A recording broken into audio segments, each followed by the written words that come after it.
Hey guys, good morning. Hope everybody's doing all right today.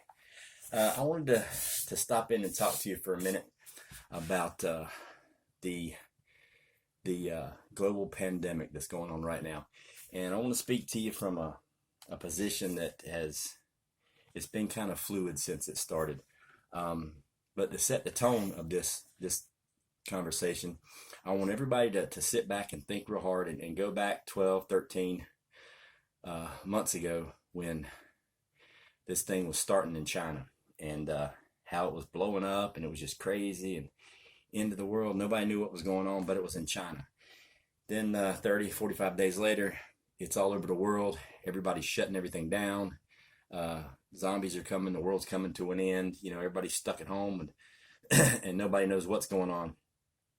And then remember, history repeats itself. And turn on your TV or even YouTube and look at some decent channels that actually put out news, not rumors. And look at what's going on in India right now. For the past 7 days in a row, they have reported in excess of 300,000 new cases every single day. That's well over 2 million people a day. And this is in the most populous country, or one of the most populous, if not the most populous countries in the world, with I won't say second-rate medical care, but I will say not enough people and not enough resources to care for even a decent-sized fraction of their population. And right now they're getting dick punched hard. Excuse my language, but there's no other way to explain what's going on.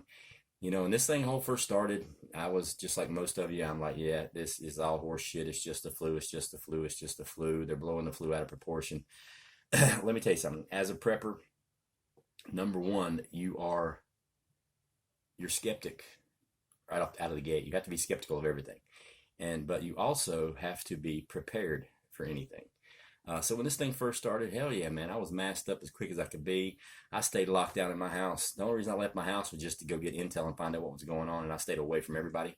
But I was on complete lockdown for 30, 45 days simply because I have two family members that live with me that are both severely immunocompromised, and they're both in their 70s. So at that point, it doesn't matter what I think or how I carry myself. I have to take other considerations into play. I was self-quarantining for months and months and months. I'd go out on a food run or something. I'd come back and we stayed completely apart in the same house for weeks until, made sure that, I didn't have anything. And we were spraying Lysol everywhere and doing the whole 9 yards. Did I think it was overkill? Yeah. Did I think it was bullshit at the beginning? Yeah. At the beginning, no. And then when it kind of drug on, then I thought, yeah, it is kind of horse shit. And I lived in Florida at the time, and Florida was like, fuck it, we're open. We're going to do what we do.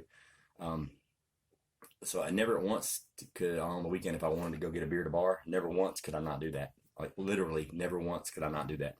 There was a biker bar down the road from my house, and they told the cops and everybody else to just fuck off, stay off the property, and they never shut down. But what I'm getting to, the point here is, I have had several family members affected by this. I have one that got out of the hospital yesterday after a 3-week stay, and he's a veteran, 16-year veteran. He's in for his age, he's in pretty damn good shape, and it dick punched him hard, and he was sick for a couple, 2-3 weeks before he was admitted to the hospital, and then it was another 3 weeks in the hospital. His wife got it. She handled it a little bit better than everybody else. She's been really sick for about 6 weeks, but she was never admitted to the hospital. And then another family member related to him is actually, he's in a coma right now. He's been on a ventilator for about a week, and they've got him in a coma. And it doesn't look like he's going to be waking up, which completely sucks because he's an awesome dude. He's not related to me by blood. It's by marriage, and he's really, really awesome. And so and I'm not trying to sway anybody's beliefs on anything or get a whole bunch of comments for prayers and this and that and the other. The reason I'm making this video is to show the polar opposites of this issue. It's all horse shit, and it's made up, and it's media hype to get ratings until it affects your family. Okay, so anybody out there, listen to me. Anybody out there that believes that this COVID, SARS-CoV-2, whatever it's called, is fake, you're an idiot. Okay, it ain't fake. It's real. People are really dying. Are the numbers infatuated? Are they blown out of proportion left or right? Probably. I mean, we can't even count votes. How the hell are we going to count people that are sick from a strain of the flu that's on steroids. My thing is it exactly what they tell us is? No, I don't think it is. Is it deadly, and can it really affect and hurt people? Yes, obviously it can. I'm living proof of it, and I know several other people that are. I've got several other family members that had it, and they were sick for a couple of weeks, and they recovered fine, just like it was the flu. But I personally think that it affects everybody differently. I don't know if it's a specific gene in a person's body or a specific weakness in your immune system, but everybody it touches, it affects differently. So to say that, oh yeah, I had it and I felt like shit for 72 hours and I was fine, so everybody else is going to feel that way. Not only is it arrogant and stupid, but you're absolutely wrong. Okay. You don't know how it's going to affect you versus anybody else. So to jump to that conclusion as a prepper, to me, is very, very, not unwise, but what's the word? It's just arrogant. Okay. It's just arrogant as shit. Do I like wearing a mask? No. Do I think it works? Absolutely not. The virus is way smaller than the holes in the cloth masks that you wear. That's just part of the propaganda. But people need to realize, or I would like for people to realize, is to take a page out of history's book. I mean, and look at how completely screwed up everything got last year at this time when everything started locking down. And this was before the supply chain was beat all to shit. The supply chain's beat all to hell right now. Now imagine that happening again. Imagine what's going on. Imagine what's happening in India. Say it is a straight crazy mutation and it just blows up, because apparently it's way worse than the original Wuhan thing. So what if it jumps borders and blows up and it's already out there? In the next 30 to 45 days, it's everywhere.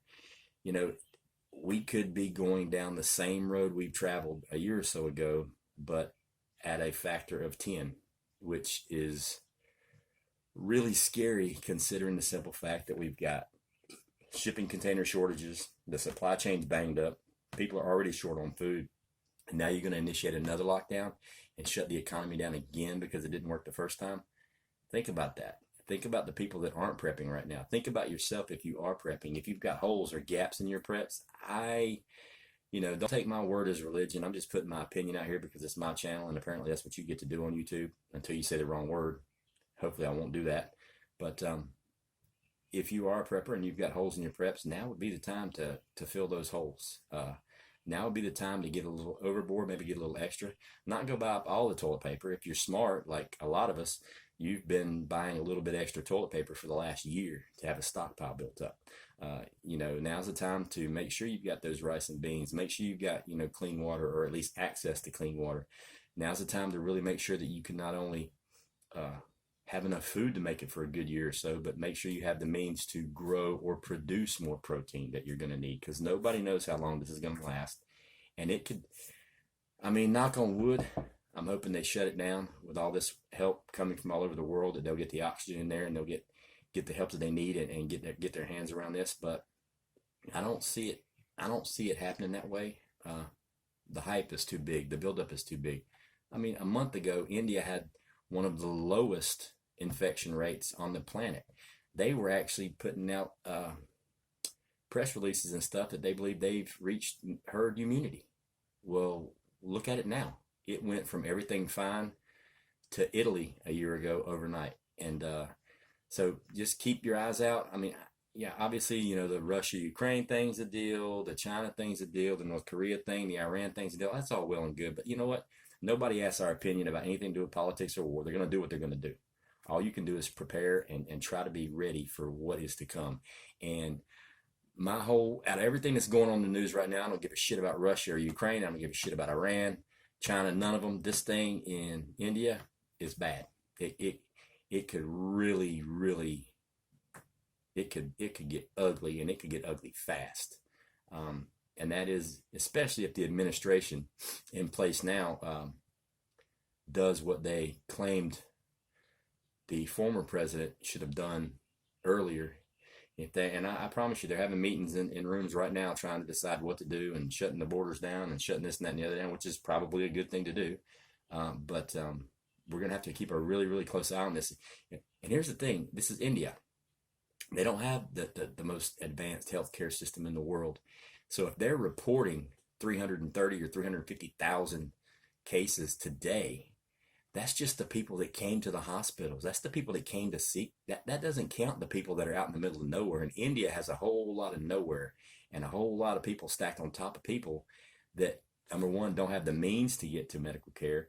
Even if they did, they're probably too sick they can't move. So, and they're putting out, a couple thousand a day dying. How many was the death rate? I'm not sure, but I tell you what, and I don't know if they'll ever be able to prove it. But if they're saying 330,000 were infected today, I promise you can add at least 30, maybe 50% to that number, maybe even a little bit more, simply because there are people out there that can't get to medical help, that can't get tested, that don't know. And this is India.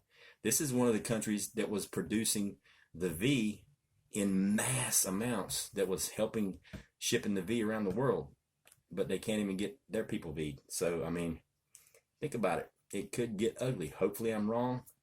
I pray I'm wrong. I pray tomorrow everything turns the curve and it flattens out and everything goes back to being hunky-dory and going on back up the way it should be. But in the back of my mind, I don't see it. In the back of my mind, this is tinder. This is a fire's fixing to flash over. That's just my personal opinion. You can laugh at this video. You can ignore it. You can put snotty comments in the bottom if you want to. I really don't give a shit. It's YouTube. Say whatever you want to say. You're not going to hurt my feelings at all. Not one bit. But I just wanted to put my opinion out there before it got overly publicized, and I just didn't want to feel like I was riding somebody's coattails into this. I'm just telling you flat out. I think it could get bad. Thanks for watching the video, guys. Please like, subscribe, share, and all that good stuff. And I'll talk to you later.